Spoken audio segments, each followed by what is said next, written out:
क्या आपने कभी महसूस किया है कि दुनिया आपको तोड़ने के लिए बनाई गई थी? जैसे आगे बढ़ने वाला हर एक कदम सिर्फ 1000 कदम पीछे की तरफ ले जाता है। हम सब एक ऐसे टूटने के मकाम पर पहुंचते हैं जहां नाकामी का बोझ उठाना बहुत भारी हो जाता है और तारीकी घर की तरह महसूस होने लगती है। अपनी जिंदगी के मंजरनामे के पार देखें। क्या आपको आगे बढ़ने का रास्ता नजर आता है या सिर्फ आपकी गुज़श्ता कोशिशों का मलबा? टूटी हुई ढालें और बिखरे हुए नेज़े कीचड़ में आधे दफन पड़े हैं। एक ऐसी जद्दोजहद के खामोश गवाह जिसका कोई अंजाम नजर नहीं आता। 1306 के साल में स्कॉटलैंड का एक बादशाह बिल्कुल वहीं खड़ा था जहां आप अभी खड़े हो सकते हैं, मुकम्मल हथियार डालने के किनारे पर। रॉबर्ट दी ब्रूस एक ऐसा आदमी था जो सब कुछ खो चुका था। उसकी फौज बिखर चुकी थी, उसका ताज एक भारी बोझ था और उसकी रूह टूट चुकी थी। उसने उस वाहिद जगह में पनाह मांगी जो दुनिया ने उसके लिए छोड़ी थी, ना हमवार पहाड़ों के अंदर गहराई में छिपी हुई एक ठंडी नमगार। सायों में अकेला बैठा उसकी खुरदुरी शाही जिरह एक पिंजरे की तरह महसूस होती थी। उसने बाहर बारिश को गिरते हुए देखा, ठंड को अपनी हड्डियों में उतरते हुए महसूस किया। उसकी शिकस्तों की यादें अंधेरे में भूतों की तरह खेलती थीं। 6 जंगें लड़ी गईं और 6 बार उसे भागने पर मजबूर किया गया। हर नाकामी उसके गुरूर पर एक जख्म का निशान थी। उसने सोचा कि क्या वो एक ऐसे ख्वाब का पीछा कर रहा था जिसे कभी पकड़ा ना जाना था। लेकिन जैसे ही वो वहां लेटा, अपनी तलाश को हमेशा के लिए तर्क करने की तैयारी कर रहा था, गार की छत पर ऊपर एक हल्की सी हरकत ने उसकी आंख को खींच लिया। एक छोटी बाघ की मकड़ी एक लकड़ी से दूसरी तक झूलने की कोशिश कर रही थी, अपने जाले की पहली लाइन को महफूज करने की कोशिश में। रॉबर्ट ने एक अजीब दिलकशी के साथ देखा।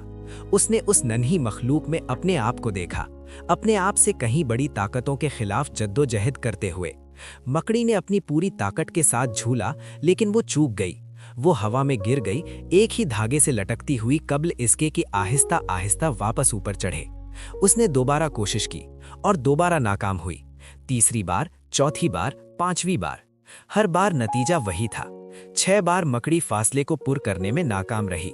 रॉबर्ट ने उन्हें गिना और कीड़े की बार बार की मायूसी के साथ एक तलह कराबत महसूस की। फिर 7वीं कोशिश आई। मकड़ी ने हिचकिचाहट महसूस नहीं की। उसने अपनी ताकत इकट्ठी की और अपने आप को एक बार फिर खला में फेंक दिया। इस बार उसकी नन्ही टांगों ने किनारे को जकड़ लिया। इसने पकड़े रखा। ये वहां कामयाब हो गई थी जहां 6 पिछली कोशिशें नाकाम हो चुकी थीं। रॉबर्ट ने अपने अंदर बिजली का एक झटका दौड़ता हुआ महसूस किया।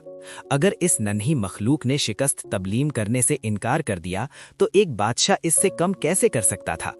उसे एहसास हुआ कि नाकामी रुकने का इशारा नहीं थी, बल्कि एक उस्ताद था जो उसे हतमी कामयाब हमले के लिए तैयार कर रहा था।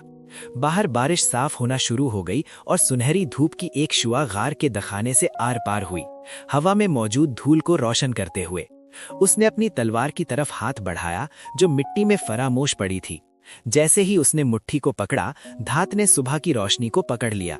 7वीं बार मुख्तलिफ होगी, इसलिए नहीं कि इम्कानात तब्दील हो गए थे, बल्कि इसलिए कि उसकी रूह उस गार में दोबारा ढाली गई थी। वो सायों से बाहर निकलकर वसी, रोशन बुलंदोबाला इलाकों में आया। हवा ताज़ा थी और उफुक चौड़ा और इम्कानात से भरा हुआ था। वो एक बार फिर अपने आदमियों को जमा करेगा। वो मकड़ी की दानाई और शेर के दिल के साथ क़यादत करेगा। गार के अंदर वापस मकड़ी ने अपना काम जारी रखा, एक शाहकार बुनते हुए जो एक वाहिद कामयाब छलांग से शुरू हुआ था।